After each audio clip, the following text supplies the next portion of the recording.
Donc on va pas être dans le message que nous sommes en train de voir habituellement. Là on a beaucoup parlé du remariage, on va parler d'autre chose. On va parler un peu du pressoir d'huile, de Gethsemane, du prix à payer. Et généralement les contraintes de la marche que nous devons respecter. Dire que je prie n'est pas suffisant.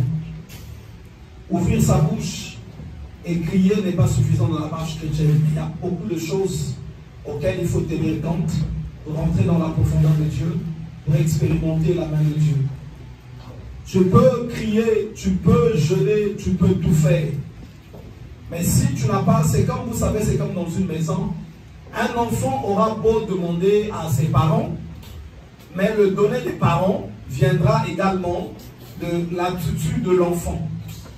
Donc l'enfant, s'il a une certaine attitude, c'est ce qui va faire qu'il puisse bénéficier vraiment du donné des parents. Pourtant, vous allez voir, le père est lui-même le géniteur de tous les enfants qu'il a dans la maison. Mais il ne donne pas à ses enfants de la même manière. Il ne leur fait pas les faveurs de la même manière. Il ne leur confie pas les mêmes secrets. Il ne leur donne pas les mêmes cadeaux. Parce qu'il va voir comment est-ce que cet enfant-là réagit par rapport à ses attentes, par rapport à certaines choses qu'il met en place. Et nous devons comprendre qu'il est écrit que l'homme a été créé à l'image de Dieu. Donc beaucoup de choses, d'attitudes que nous avons, en fait, nous viennent de notre nature divine. Ça nous vient de notre nature divine. Tu peux avoir des enfants, 10, je ne sais pas combien, il sera impossible que tu marches avec eux de la même manière. Mais tu marcheras avec chacun suivant ce qu'il également va dégager. Et avec Dieu aussi, c'est comme ça. Voilà pourquoi vous allez constater que nous ne recevons pas de la même manière avec Dieu. Parce que nous n'obéissons pas de la même manière, nous ne nous levons pas. J'aimerais dire quelque chose que je n'ai même jamais dit à mon épouse. C'est une confidence en fait qui était pour moi et Dieu.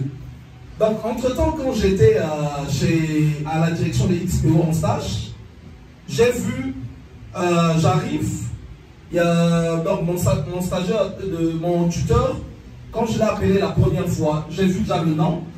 J'étais un peu, je ne sais pas, je m'attendais vraiment à un blanc, vraiment, quelqu'un qui a fait à fond tout le transport multimodal, aérien, ferroviaire, maritime, fluvial, tout ça, à fond. Mais je regarde dans ma convention de stage, M. Biasama, j'étais un peu refroidi. Et le jour où je l'appelle, j'ai d'abord constaté quelque chose. Je demande, j'appelle, je tombe, j'ai composé ce numéro. Parce que quand il n'est pas là, c'est dans tous les bureaux, maintenant ça sonne. Une personne va répondre pour donner sa position. Je tombe sur quelqu'un, à l'époque je ne connaissais pas, mais c'était Virginie. Donc une personne aussi qui m'a beaucoup aidé pour avoir la maîtrise de ce travail pendant mon stage. Et je dis, est-ce que je peux parler à M. Gassama? Et il me dit, ben, qui vous êtes, c'est pourquoi? Qui je suis, c'est pourquoi? Je dis, non mais j'ai fait l'erreur de dire que, non mais c'est moi. La dame rigole, me dit, mais attendez. On lui demande qui appelle. Oh, c'est un monsieur qui veut voir M. Gassama. Il veut parler à M. Gassama, il dit que c'est lui. J'ai dit non, non, c'est une erreur que j'ai faite. Je voulais dire que je suis en fait je vais être une des personnes qui va encadrer dans l'activité de gestionnaire. Hein? Il me dit bon, il n'est pas là. Et donc, comment on a parlé, j'ai compris que la personne était responsable.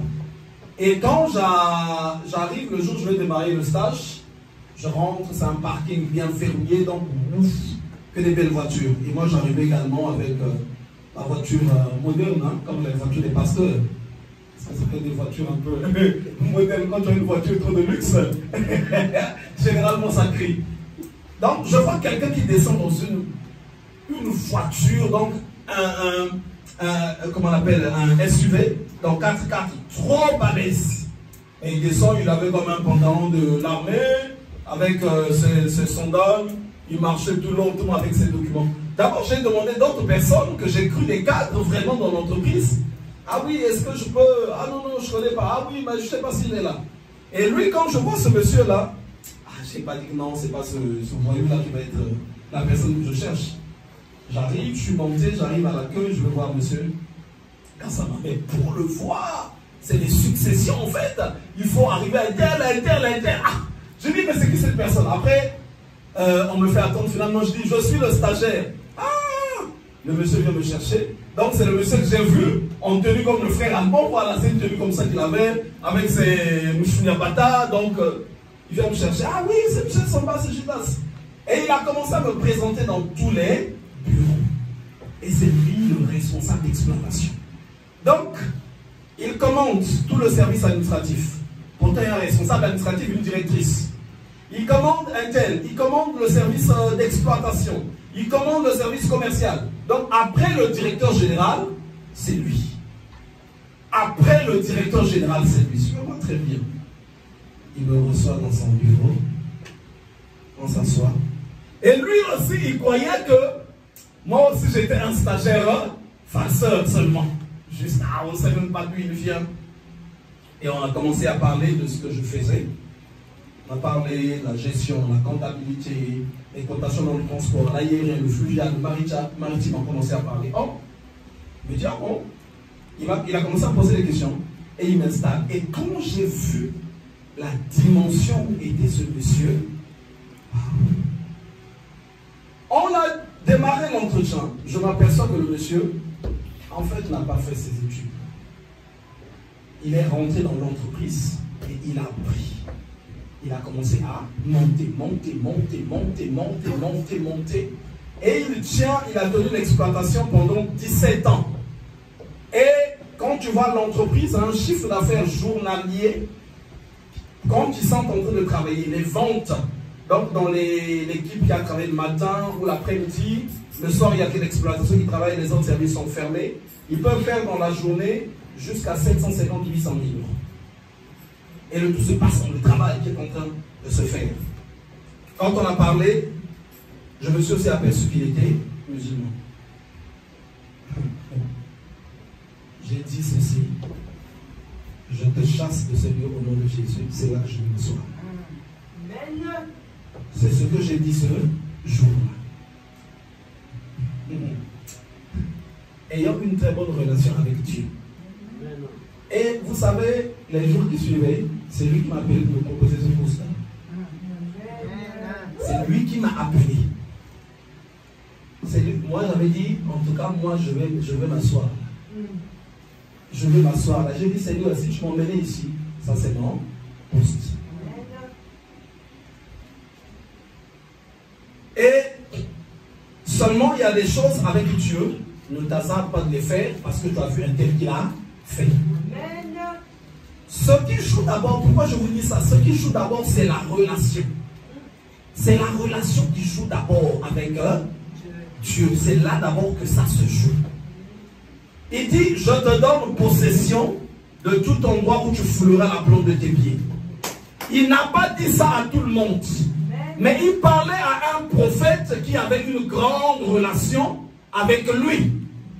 Tout ce qui est marqué dans les Écritures ne concerne pas tout le monde. Quand l'apôtre Paul dit, ce n'est plus moi qui vis, c'est Christ qui vit en moi. Mais ce verset-là ne nous concerne pas tous. Il est concerné d'abord l'apôtre Paul. Il voyait la manifestation de Dieu dans sa vie. C'est d'abord lui. Et d'où je reviens encore sur cette relation avec Dieu. Il y a des gens dans la Bible qui ont fait des miracles, par exemple, pour ressusciter les morts. Il y en a aussi dans notre génération. Mais ce n'est pas tout le monde qui peut le faire. Ce n'est pas tout le monde. Et je reviens toujours sur le même point. La relation avec nos parents. Chacun de nous ici est un enfant qui est venu d'une famille. Avant d'être de foi père ou mère que vous êtes. Réfléchissez bien. Votre mère ou votre père n'a pas géré tous les enfants de la même manière. Il y a toujours un enfant qui a beaucoup plus de secrets des parents. Vous allez constater même Jésus avec les 12 apôtres, il y avait un qui avait connu, découvert beaucoup de secrets, c'est celui qu'on appelait Jean. La parole nous dit qu'il mettait sa tête sur l'épaule de Christ. Donc il y avait une relation, une intimité très forte. C'est même lui en fait qui va donner la révélation sur la position divine, la nature divine de Christ. Là, il va le présenter également comme Dieu. C'est Jean qui va vraiment beaucoup dépeindre cette personne. Mais pourtant, il y avait tous les apôtres, parce que chacun n'avait pas reçu une mission de la même manière. Et chacun aussi n'agissait pas de la même manière avec Dieu, avec Christ. Et nous aussi, dans notre relation, dans notre marche avec Dieu, si on se limite seulement dans la prière, je vous assure, il y a des choses qui n'iront pas. Donc dans le livre de Proverbes, je crois 18, il va un peu projeter. Choisis bien tes... Non, redescends un peu. Choisis bien tes amis quand tes ennemis te choisissent. Ça peut vous trouver un peu, paraître un peu compliqué. Mais c'est ça même des principes pourtant de vie dont on nous parle dans la Bible. Sur les amitiés, sur les fréquentations. Mais souvent, nous, on ne prête pas attention. Mais cependant, même nos ennemis nous choisissent.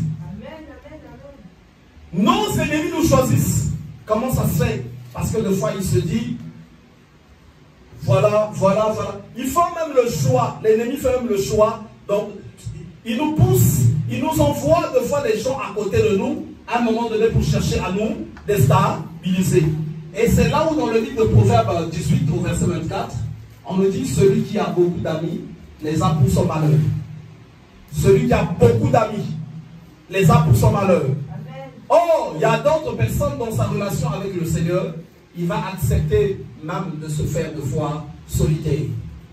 Mais il y a une autre personne qui vit sa vie normalement, ordinairement. Ils n'auront pas, pourtant les deux sont des fils, les deux sont des enfants, Dieu ne les verra pas de la même manière. Il y a un autre qui est enfant de Dieu, mais il va encore en boîte. Il y a un autre qui est enfant de Dieu, il prend encore de la bière. Il y a un autre qui est enfant de Dieu, il danse encore. Il y a un autre qui est enfant de Dieu. Sur les choix, lui, en tout cas, il est comme un véhicule tout-terrain. Il fait ses choix comme ça, juste dans le vrac. Mais il y a un autre qui est enfant de Dieu, lui qui fait vraiment ses choix avec précision. Et même dans ce qu'il donne à Dieu, il le donne avec précision. Vous savez, nous avons beaucoup de choses à donner à Dieu. Nous avons de notre temps que nous devons donner à Dieu. Mais nous ne le donnons pas de la même manière. Il y en a, pourtant tu es bien enfant. Il y en a, quand tu as un problème, quand tu as ceci, quand tu as ça, le temps que tu vas devoir donner à Dieu va être réduit. Mais ça ne va pas faire que tu ne sois plus enfant de Dieu. Tu vas continuer d'être enfant de Dieu. Mais il y en a, qu'il y ait un problème ou pas, lui, il a vraiment de son meilleur temps à donner à Dieu. Il y en a qui, quand il a un problème, quand il a une situation, suivez-moi très bien, hein, quand il a une situation à régler, il ne peut pas, par exemple, donner financièrement à Dieu. Croyez-moi, ça ne va pas faire que tu ne sois pas enfant de Dieu. Amen. Tu vas toujours être enfant de Dieu. Amen. Mais il y en a qui aient des dettes, des problèmes ou pas. Voilà pourquoi vous allez voir, pendant qu'en Israël, il y a des gens qui mouraient de faim. Mais une païenne, une femme de Sarepta, lui, il lui restait seulement un peu de farine et un peu d'huile. Mais le prophète lui a dit, fais d'abord un gâteau que je mange. Mais pourtant cette dame disait, ce qui nous reste, nous allons manger et nous allons mourir, moi et mon enfant. Amen. Mais cette femme n'a pas réagi comme les autres personnes. Dans le peu qu'elle avait, il y avait aussi la part de Dieu. Amen. Dans ta manière de servir Dieu, dans ta manière, nous ne servons pas tous Dieu de la même manière. Amen. Nous ne servons pas Dieu. Moi, je vous prends un exemple. Quand l'évangéliste était hospitalisé à Gonesse, il a passé 11 jours. Ce n'était pas quelque chose de facile. C'était si difficile. Mais pendant qu'elle était hospitalisée, à l'église, personne ne savait qu'elle est hospitalisée. Amen. En semaine, elle quitte l'hôpital. Elle vient assurer ses services. Dimanche, elle quitte l'hôpital. Elle vient assurer les services. Mais il y a d'autres personnes, pendant que cette personne va être hospitalisée, elle, ça va être quand tu vas la voir. priez pour moi, comme ceci. Oui, cette personne-là, je ne la condamnerai pas. Parce que nous n'avons pas tous, c'est comme dans une famille. Tous les enfants ne sont pas pareils. Tout le monde n'est pas pareil. Raison pour laquelle aussi, les parents, moi j'avais deux frères, on était deux garçons, et on savait toujours, vous savez, les parents d'avant, hein, ils avaient toujours de l'argent caché quelque part. Mais, à un moment donné, pendant qu'on grandit, moi j'avais le monopole. Je voyais mon père, à l'époque, hein, c'était beaucoup d'argent, il me faisait des prêts de 500 000, de 600 000, 700 000 CFA, 800 000, il me faisait signer des papiers. Et le témoin, c'était ma mère. Il dit, si tu ne le rends pas aujourd'hui, les papiers, si tu ne le rends pas un jour, les papiers vont rester. Si je décède, la famille va retrouver ça. Tu vas être obligé de lui remettre ses argent. Mais pourquoi il ne le faisait pas avec mon frère? Et quand mon frère toquait la porte était toujours fermée. Ça fait qu'une fois j'ai rencontré des problèmes. Donc mon frère m'avait fait une guerre pas possible. Parce qu'il avait une situation, il fallait que je lui donne une partie d'argent que le père m'avait donné. Donc, à tel point que même les autres membres de la famille ont intervenu, j'étais obligé de lui donner une partie d'argent. Et cette partie d'argent qui n'avait jamais été remise, et moi j'étais maintenant coincé devant le père. Donc il fallait que les autres également interviennent. Donc même chez nos parents, on ne sera jamais pareil. On ne sera jamais. Tu vas voir, tu as des documents, des maisons, des parcelles que tu as achetées. Tu ne pourras jamais les donner à tous les enfants. C'est pas possible. Il y a un enfant qu'on appelle toujours à l'écart. Viens, un jour si je ne suis pas là. Les papiers, je les ai fait comme ceci. Je les ai fait comme ça. Je les ai fait comme ça. Je les ai fait comme ça. Et il y a toujours des enfants qui sont en train de murmurer quelque part. Oh, mais le père aussi, on ne sait pas où est-ce qu'il a mis ses papiers. Hein? C'est bien là, sûrement pour sa famille. Il fait comme ceci. Non! Il y a un enfant avec qui il collabore sans que les autres ne sachent. Et nous, enfants de Dieu, ça doit être notre préoccupation. La relation avec l'Éternel. Comment je peux toucher le cœur de Dieu? Comment je peux toucher le cœur de Dieu? Quand Saoul avait désobéi, Dieu dit à Samuel, jusqu'à quand continueras-tu de pleurer, Saoul? Il dit, je l'ai rejeté. Je me suis choisi un homme selon mon cœur. Selon mon cœur. Donc un homme qui puisse toucher le cœur de Dieu. Quand tu touches le cœur de Dieu, je t'assure, ça n'a rien à voir avec l'église. Ça n'a rien à voir avec le pasteur. Ça n'a rien à voir avec la vie de ton frère ou de ta soeur. Mais tu vas bénéficier des faveurs auxquelles les autres vont commencer à t'envier. Auxquelles les autres seront obligés de s'approcher de toi pour bénéficier de foi de certaines choses. Ça, c'est quand on a touché le cœur de Dieu. Et le cœur de Dieu, on le touche maintenant sur... Voilà pourquoi au début, j'ai parlé de la famille. J'ai parlé de la famille. Effectivement, dans la marche chrétienne, également, c'est ce qu'il y a. C'est une famille. Quand David dit, j'habiterai dans la maison de l'Éternel jusqu'à la fin de mes jours. Oh, dans la maison, il y a qui? Il y a papa, il y a maman, il y a les frères et sœurs, et parmi les frères et sœurs, il y a des aînés. Et quand David dit, j'habiterai dans la maison de l'Éternel, et dans la maison de l'Éternel, comment ça se passe? Il y a l'église, qui est la maison, donc qui est en même temps la femme également, c'est l'église, et en même temps, il y a également le Père, l'homme, qui est Christ. Donc, pendant que je suis dans la maison de Dieu, il y a une certaine attitude que je dois avoir pour marcher, un mode de vie pour pouvoir toucher le cœur de Dieu. Dieu ne se corrompt pas. Dieu, on ne peut le tromper. Dieu, on ne peut le séduire. Dans ses principes, dans ses règles, ce qu'il met, quand une personne cherche à les sauter, eh bien la personne ne peut arriver là où Dieu a promis. Genèse au chapitre 16, on va lire à partir du verset 1. Sarah, femme d'Abraham, ne lui avait point donné d'enfant. Elle avait une servante égyptienne, Agar. Et Sarah dit à Abraham, voici l'Éternel m'a rendu stérile. Viens, je te prie, viens ma servante, pardon, viens ma servante, peut-être aurais-je par elle des enfants. Abraham écouta la voix de Sarah. Alors, Sarah, femme d'Abraham, prit Agar, l'Égyptienne, sa servante, et la donna pour femme à Abraham. Abraham son mari, après qu'Abraham eut habité 10 années dans le pays de Canaan. Il alla vers Agar et elle devint enceinte quand elle se vit. Elle devint enceinte. Quand elle se vit enceinte, elle regarda sa maîtresse avec mépris. Et Sarah dit à Abraham, l'outrage qui m'est fait retombe sur toi. J'ai mis ma servante dans ton sein et quand elle a vu qu'elle était enceinte, elle m'a regardé avec mépris. Que l'Éternel soit juge entre moi et toi. Abraham répondit à Sarah, voici ta servante est en ton pouvoir, agis à son égard comme tu le trouveras bon. Alors Sarah la maltraita et Agar s'enfuit loin d'elle. L'ange de l'Éternel la trouva près d'une source d'eau dans le désert. Amen. Oh, Dieu existait bien dans ce temps pendant que cela va se faire. Quand on va regarder normalement, Abraham a commis quelque chose qui n'était pas agréable.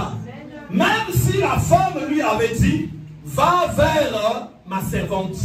Mais pourquoi a-t-il fait cela? Logiquement, Dieu ou l'ange de l'Éternel devait intervenir en disant à Abraham, non, ne fais pas ce genre de choses. Mais il y a un mystère en fait qui était dedans. Pour ceux qui ont des Bibles, surtout chrétiennes, d'études que je recommande souvent, en fait, vous allez arriver quelque part derrière, là on parle des types de Christ. Les types de Christ. Abraham, c'était un type de Christ. Ils sont nombreux. Pour ceux, je recommande souvent Marc Arthur ou bien tant d'autres. Vous regardez derrière, il y a un côté où on te parle des types de Christ. Abraham, c'était un type de Christ. Donc, dans la position où il était, Dieu ne pouvait pas sortir pour blâmer Abraham. C'est comme s'il se blâmait lui-même. Il y a un mystère qui était là. Sarah était en même temps comme une église. Sarah était une femme. Il était en même temps comme une église. Et donc, pendant que cela va se faire, Sarah qui va envoyer sa servante vers Abraham, ce que nous constatons d'abord, suivez très bien, nous constatons que Agar, qui était une femme, elle avait la fécondité, mais il y a quelque chose qu'elle n'avait pas. Il y a quelque chose qu'elle n'avait pas. Elle n'avait pas l'homme qui pouvait donner les enfants. Est-ce que quelqu'un comprend? Agar avait la fécondité, mais elle n'avait pas l'homme qui pouvait donner les enfants. Mais Sarah était stérile, mais elle avait un homme qui pouvait donner des enfants. Et cet homme-là, il avait aussi une promesse. Donc il n'était pas écrit que Sarah n'allait pas enfanter. Mais l'enfantement de Sarah devait suivre un processus. Il y avait beaucoup de choses qui devaient tomber. Il fallait qu'il y ait de la patience. Voilà pourquoi, enfant de Dieu, développe la patience.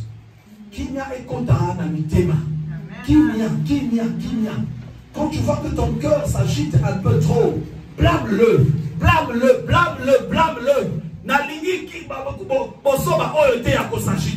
Je veux que tu sois en paix. Parle à ton cœur, parle à ton âme. Il fallait que Sarah soit tranquille. Sarah avait quelque chose de merveilleux. Vous savez, c'est pas parce qu'il y a un résultat qu'une personne a quelque chose de bien. Je peux avoir quelque chose de bien. Je peux avoir quelque chose de bien. Mais le résultat viendra en son temps. Ou pour que le résultat vienne, il faut qu'il se fasse d'abord un grand travail. Un grand travail.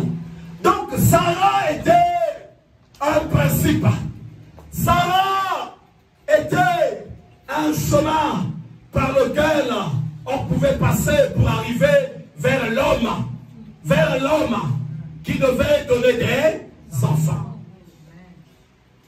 Et donc, on doit apprendre à se regarder et à se mettre en en valeur. Vous savez, moi, dans la marche chrétienne, il y a quelque chose que le Seigneur me disait, ça faisait des années, auquel je ne prêtais pas attention. Ça fait des années même, on en avait parlé avec l'évangéliste quand c'était au pays. Le Seigneur m'interpellait beaucoup sur le fait des attachements. Sur les attachements. Sur les attachements. Parce qu'en fait, on a beaucoup connu ça. Les attachements. Après, généralement, il y a des brisements. Les attachements, il y a des brisements. Et j'avais pris le temps à un moment donné de méditer beaucoup sur cette parole pendant que nous marchons avec Dieu. Et surtout pour ceux qui sont appelés à servir Dieu, regardez aussi beaucoup le ministère. Qu'est-ce que Dieu te dit par rapport à ton ministère? Qu'est-ce que tu dois faire? Vous savez, il y a des gens, surtout quand l'ennemi voit que tu es revêtu, tu as quelque chose. Il y a beaucoup de personnes aussi de fois qui viendront, simplement de fois pour prendre. Quand ils vont prendre, et puis après ils vont se sauver. Mais toi, de fois, tu peux tomber dans l'erreur où tu vas dire que j'ai besoin des gens. Non, nous, on ne doit pas avoir besoin de gens, on doit avoir besoin de Dieu. On doit avoir besoin de Dieu et non des gens. Quand tu as besoin de Dieu, c'est là où tu marcheras avec Dieu dans beaucoup de règles, dans beaucoup de principes. Et donc, cette attitude a fait aussi que, généralement, beaucoup de personnes, effectivement, qui sont passées par là, qui ont reçu, qui deviennent ceci, voilà, je prie pour la personne reçoit telle grâce, évangélise, comme ceci. Beaucoup de grâces qui se sont libérées.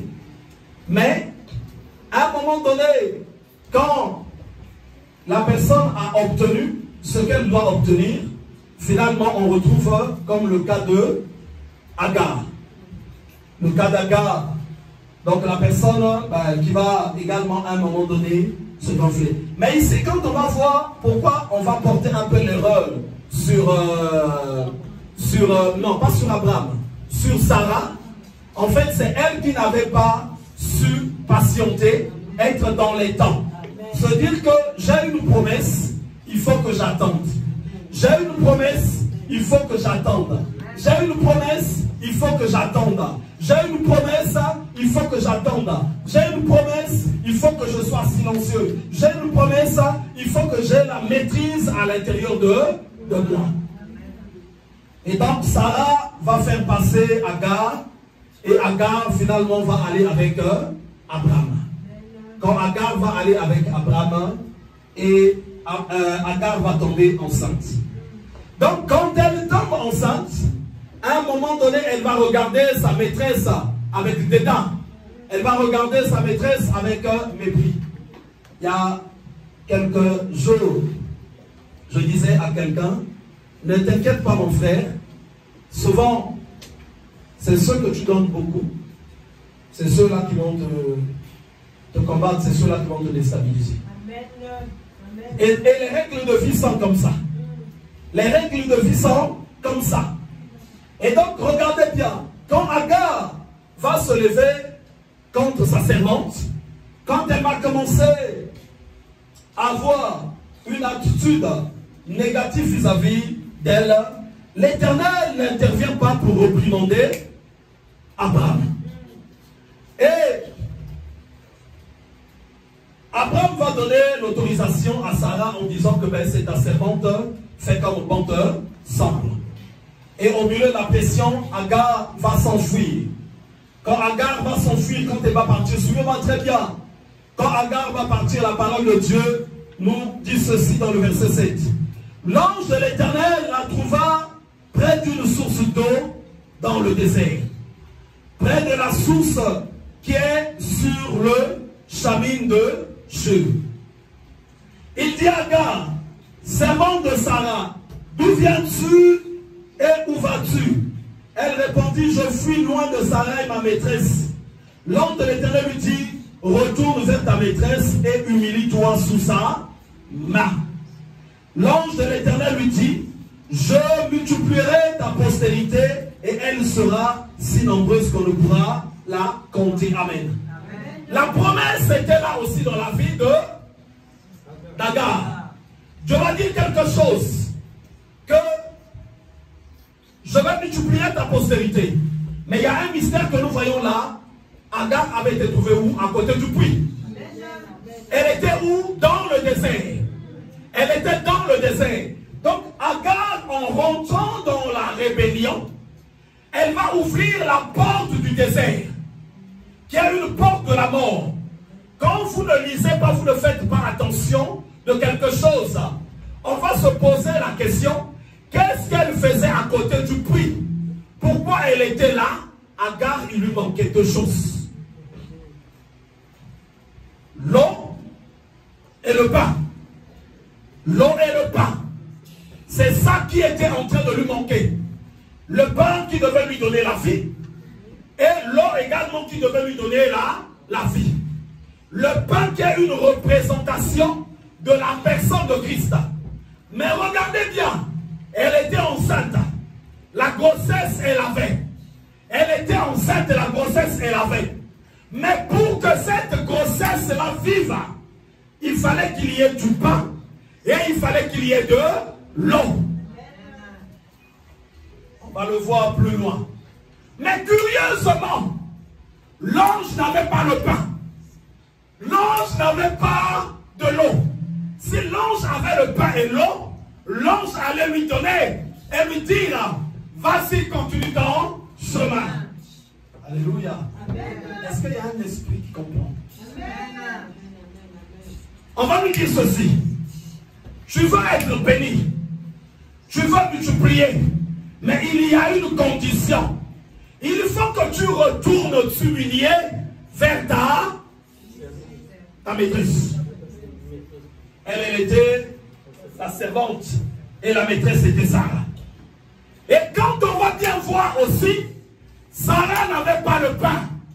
Sarah n'avait pas l'eau. Sarah n'avait ni pain ni eau. Mais Sarah avait seulement une relation avec Abraham. Est-ce que quelqu'un comprend? Le pain et l'eau étaient auprès d'Abraham. Le pain et l'eau, voilà pourquoi vous allez voir dans le livre de Corinthiens, on te dit ceci, que nous sommes plus forts, plus puissants que les anges. On nous dit que nous jugerons les anges. L'ange de l'Éternel vient lui parler, viens, va t'humilier. Et là, la marche devenait compliquée. Devenait compliquée. Moi aussi, je suis enceinte. Sarah, Sarah veut montrer quoi? D'abord, mais Abraham aussi était là. Il était en train de piquer. On ne nous dit nulle part qu'il avait suivi Agar. Pas de texto, pas de WhatsApp, pas de Facebook. Donc tout était bloqué. Abraham était dans son coin parce qu'il savait qu'il a le pain et il a l'eau. C'est lui qui avait ça. Et celle qui était partie dans la rébellion, voilà pourquoi j'aimerais dire à quelqu'un, la rébellion ne doit pas gagner ton cœur. Dans tous les lieux où tu seras, dans le travail, également dans la famille, également dans l'église. Il y a certaines choses que d'autres personnes ont. Que d'autres personnes ont. Il y a d'autres choses que d'autres personnes ont. Si tu ne passes pas par ces personnes-là, vous savez, moi je veux vous dire, il y a certaines grâces qui vont, mais cette grâce-là ne s'ouvre. Ça ne s'ouvre pas parce que tu as une bouche. Pas parce que non, c'est parce qu'en te laissant travailler, cette personne qui te laisse travailler devient le canal qui te laisse l'accès de communier maintenant avec Dieu. Tu peux communier avec Dieu chez toi, mais tu ne peux pas communier avec Dieu de la même manière quand tu travailles dans l'église. Ça ne sera jamais pareil. Il y a plusieurs manières de communier. Plusieurs manières de communier avec Dieu. Plusieurs manières. Donc Dieu peut faire la promesse, il peut dire quoi que ce soit, mais comme on dit, il y a des gens qui sont comme en fait des Sarah. et Sarah. Et Abraham, c'est avec lui qu'il parle. Vous comprenez? La dimension de la relation avec Dieu n'avait pas, en fait, bougé. Et c'était le cas également pour Agar. Et quand l'ange de Dieu va lui dire ceci, repart, l'ange voyait la grossesse. Cette grossesse qui devait connaître la mort, parce que cette personne avait ouvert la porte de la mort. En fait, en parlant de ce message, je veux simplement que les enfants de Dieu comprennent le fonctionnement de la maison de Dieu. Et donc l'ange va dire à Agar, repars.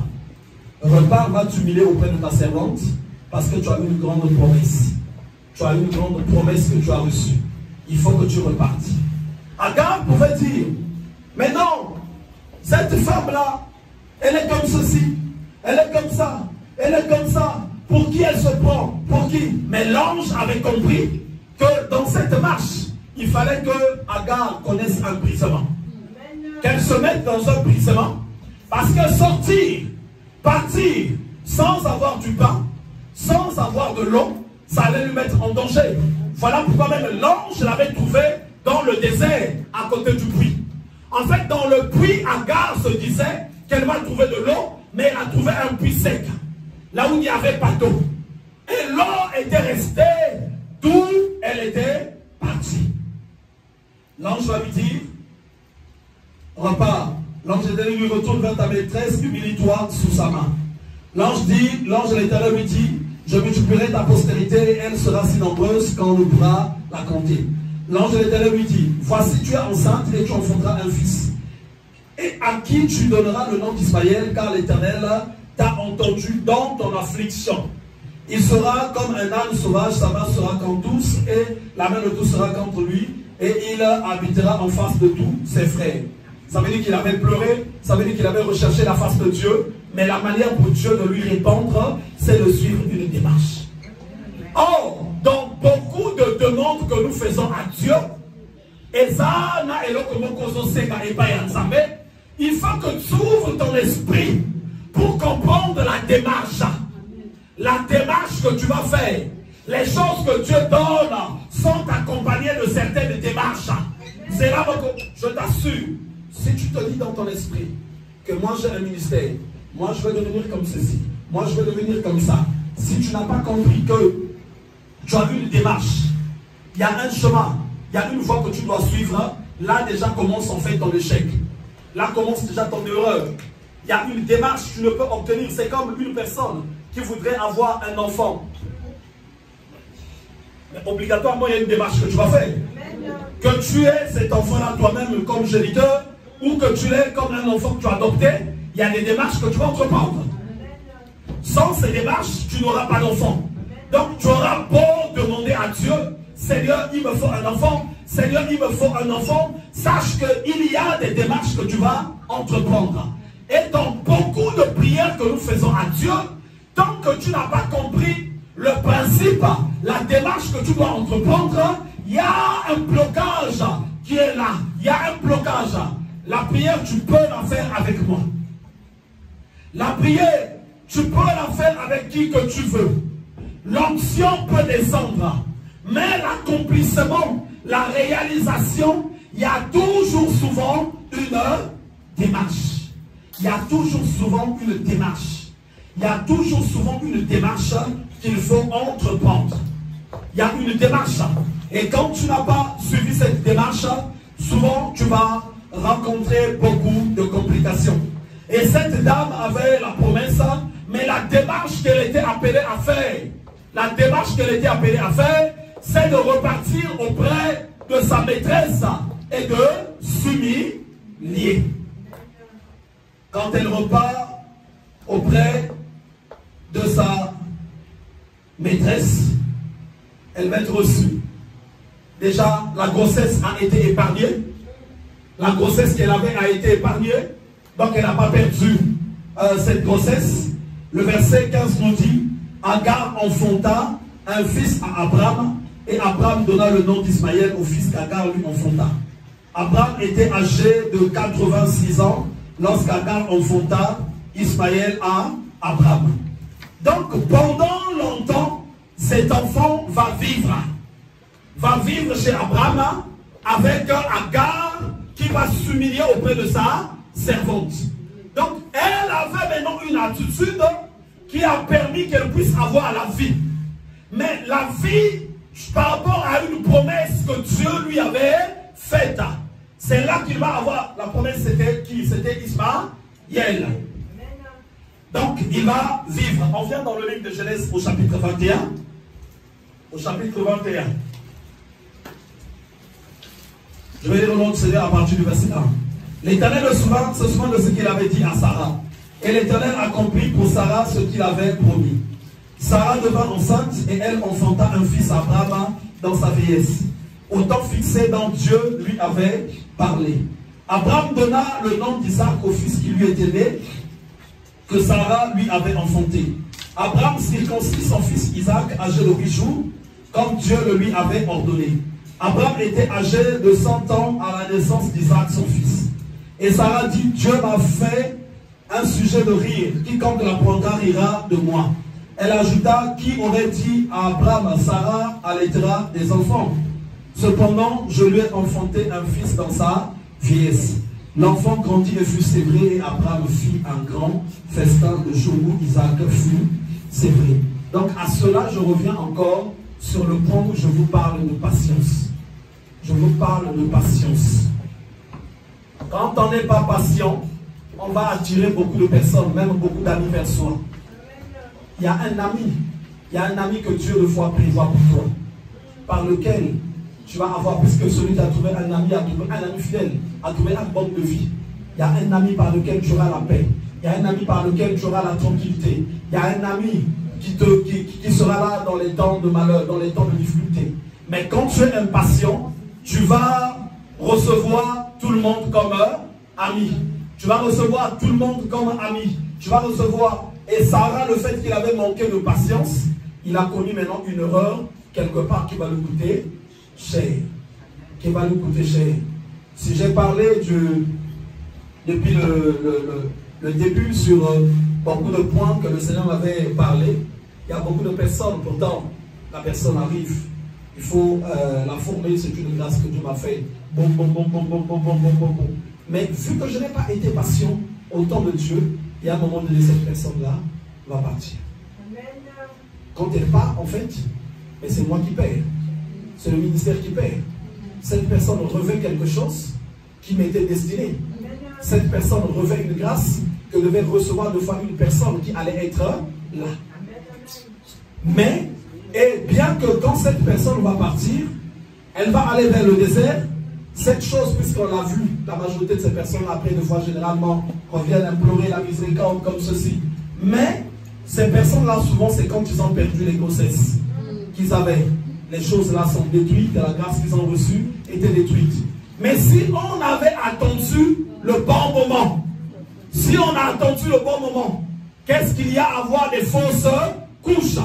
Et donc là, si par exemple, Agar n'avait pas reçu cette attitude d'humilité, de revenir vite, c'est une grâce qui devait partir dans l'eau. Une grâce qui devait être perdue. On va descendre au verset 9. Sarah vit rire le fils qu'Agar, l'Égyptienne, avait enfanté à Abraham. Et elle dit à Abraham, chasse cette servante et son fils, car le fils de cette servante n'héritera pas avec mon fils, avec Isaac. Cette parole déplut fort aux yeux d'Abraham à cause de son fils. Mais Dieu dit à Abraham que cela ne déplaise pas à tes yeux à cause de l'enfant et de ta servante. Accorde à Sarah tout ce qu'elle te demandera, car c'est d'Isaac que sortira une postérité qui te sera propre. Je ferai aussi une nation du fils de ta servante, car il est ta postérité. La promesse se renouvelle. Regardez ce qui va se suivre maintenant. Abraham se leva de bon matin. Il prit du pain. Vous voyez? Or, quand elle était partie dans la rébellion, qu'est-ce qui manquait? le pain. Donc là, Abraham donne le pain. Ce n'est pas Sarah qui donne le pain, mais c'est Abraham. Mais Sarah, vous allez voir, c'est toujours elle qui déclenche maintenant ça. Pour que Agar reçoive le pain. Il prit du pain et une outre d'eau qu'il donna à Agar et plaça sur son épaule. Il lui remit aussi l'enfant et la renvoya. Vous allez voir maintenant quand elle va partir, l'ange ne va plus la ramener. La ramener vers Abraham. Ne va plus la ramener vers la servante. Parce qu'elle est maintenant dans une démarche. Là où elle part avec tout ce qu'il fallait. Il y a le pain. Il y a également de l'eau. Et dans cette démarche-là, vous allez voir qu'il y a l'approbation de Dieu. Il y a l'approbation de Dieu qui va conduire à l'accomplissement de la promesse. Voilà pourquoi je réinsiste.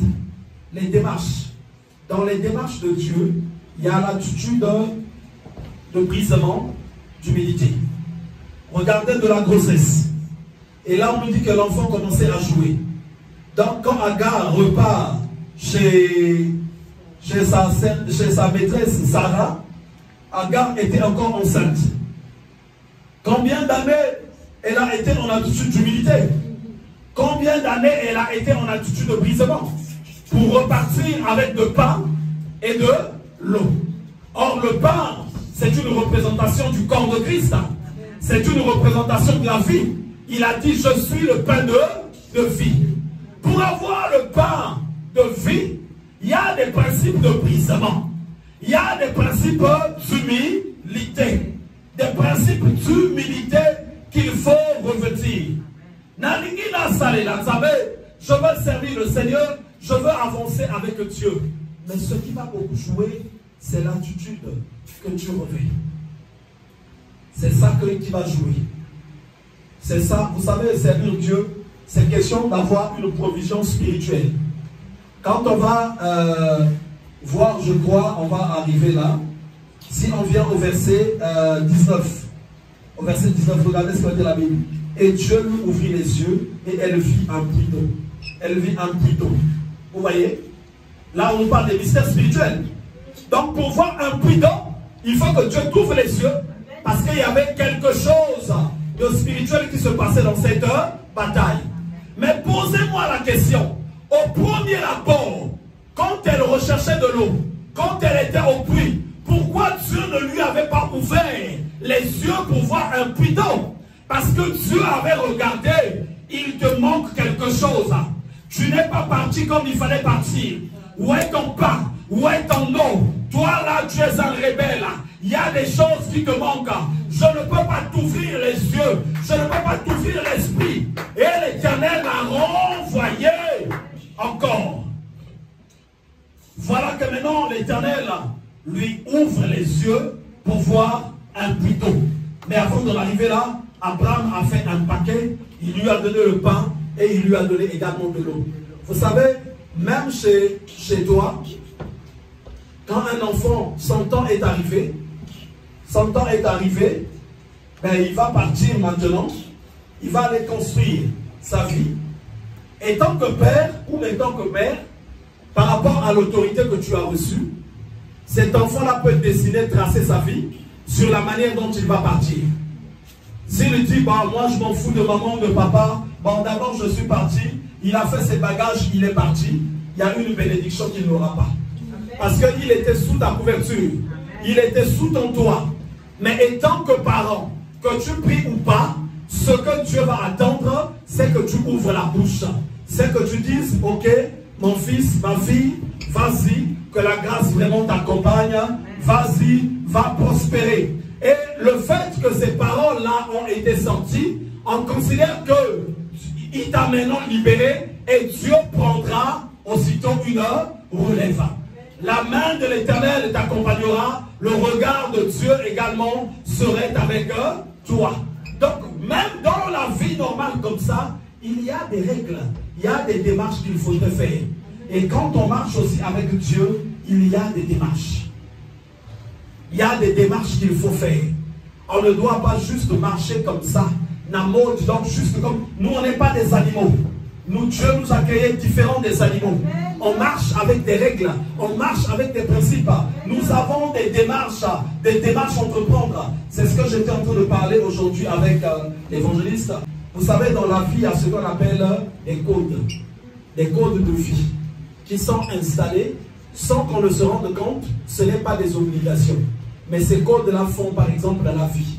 Je leur ai pris un exemple ce matin. Si quelqu'un vient te voir, il te dit bonjour avec la main gauche. Je crois que tu vas trouver ça bizarre. Mais pourquoi il me dit bonjour avec la main gauche? Mais croyez-moi, on ne nous a dit nulle part qu'il faut dire bonjour avec la main droite. Ce n'est que nulle part. Mais c'est un code de vie. Ça devient un code de vie qui est dans la société et ça a été adopté. Donc quand tu arrives, si tu commences à dire bonjour avec la main gauche, quelque part ça ne va pas passer. Les gens vont te trouver bizarre. Et peu importe comment je conçois les choses, j'arrive une personne qui est éprouvée, ça devient comme un code de vie. Je lui adresse mes condoléances, je reconforte cette personne, mais pourtant, ce n'est pas écrit quelque part. C'est un code de vie.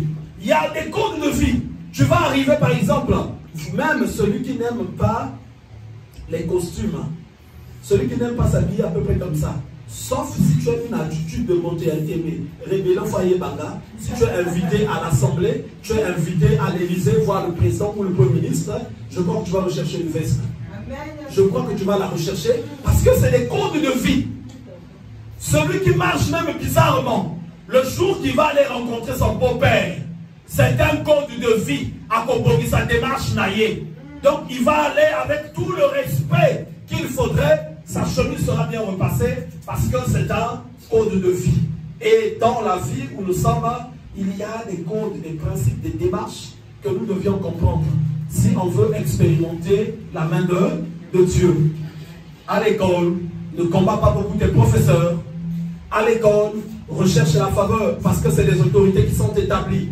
Il peut avoir des ouvertures. Il peut avoir des ouvertures qu'il va te proposer. Même au boulot également, sois bien avec tes responsables.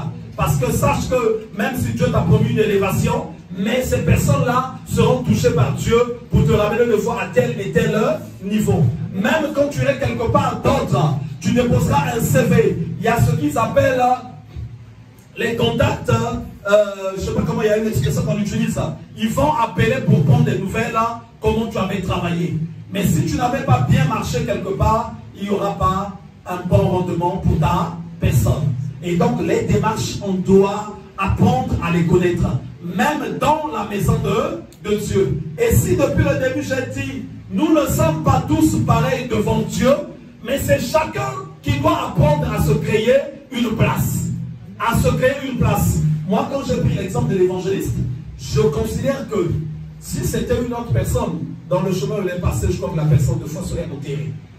Parce que la personne allait dire, ah, mais je suis malade, il faut quand même que je me... Les gens utilisent souvent un verset là. Oh, Zambé a lobby, ni batela, yépé, batela, ou bien soit aide-toi, le ciel t'aidera. Non, le ciel ne va pas t'aider.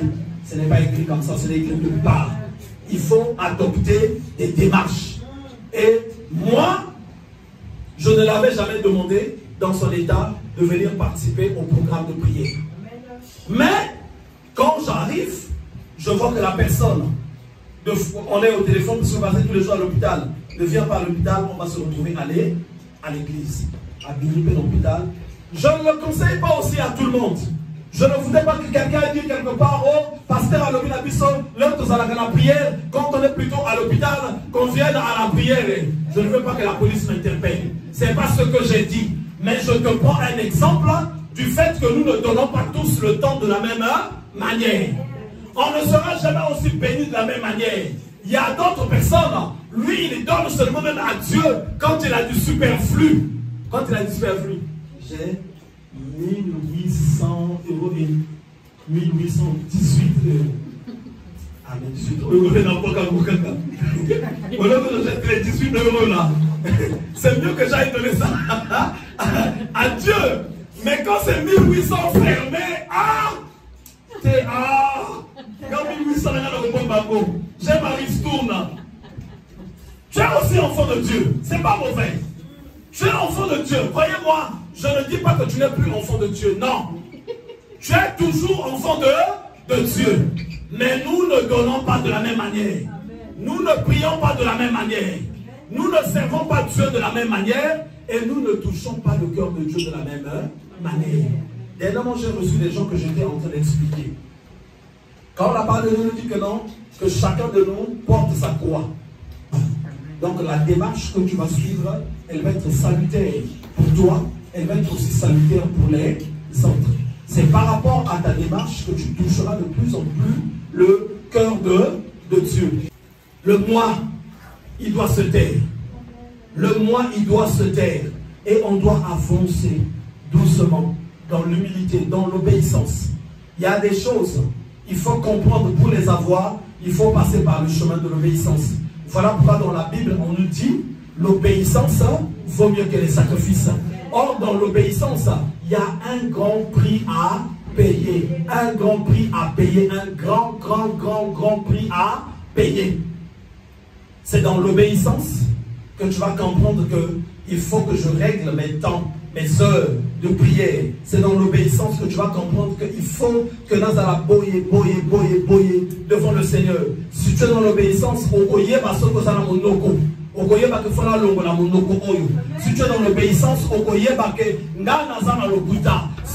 l'obéissance, tu vas savoir que si tu te fâches vite, tous ces points-là, tu vas les combattre pour que tu sois obéissant à Dieu afin que tu bénéficies de sa grâce. Mais si on ne fait pas ces démarches-là pour vivre à la main de Dieu, ça va être difficile. Or, on doit être différent.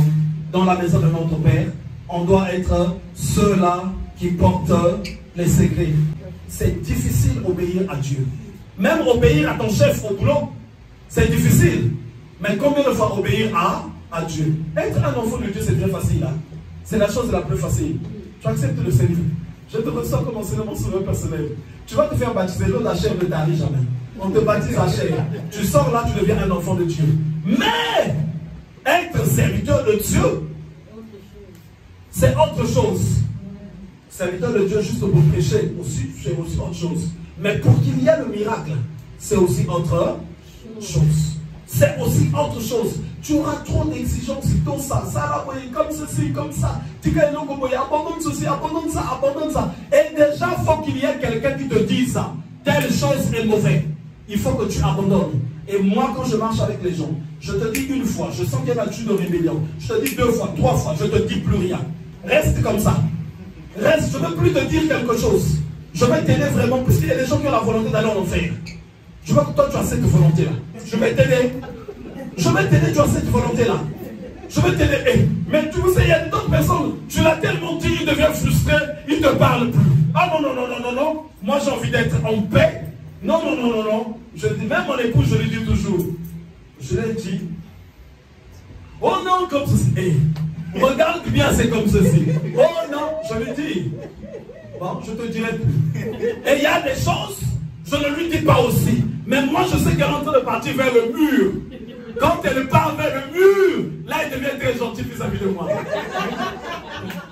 Est-ce qu'on peut s'asseoir? Là, elle a compris que je lui disais la vérité. Je lui dis, tel démon opère comme ça. Telle puissance des ténèbres opère comme ça. Fais attention parce que toi aussi, je vais montrer. Tel démon agit comme ceci, comme ça, comme ça, comme ça. Ok, il ne faut pas écouter. Ah non, moi je ne vais pas passer le temps. Déjà, il y a beaucoup de problèmes, il y a ceci. Et vous vous chamez seulement sur quelque chose. Là où tu vas laisser seulement le temps faire. Que le temps fasse seulement. Quand tu vas se retrouver coincé en face de ces démons-là, c'est là où tu vas l'avoir. Si une personne ne veut pas écouter à un moment donné, avance seulement. Avance seulement. Devant là-bas, tu vas voir. Donc que le Seigneur vous bénisse. Ma prière est que vous soyez des enfants différents. Différents. Conseillez-vous. S'il y a même un frère que tu connais dans l'église qui ne t'appelle pas pour des choses inutiles, il y a une soeur que tu connais qui ne t'appelle pas pour des choses inutiles, bon, ça m'a donné. Ici, on marche comme ça. Parce que c'est la main de Dieu que nous voulons voir. C'est la main de Dieu que nous voulons voir. C'est ça qui va nous aider. C'est ça qui va nous faire avancer. C'est ça qui va vous conduire dans d'autres dimensions. Que l'Éternel vous bénisse tous.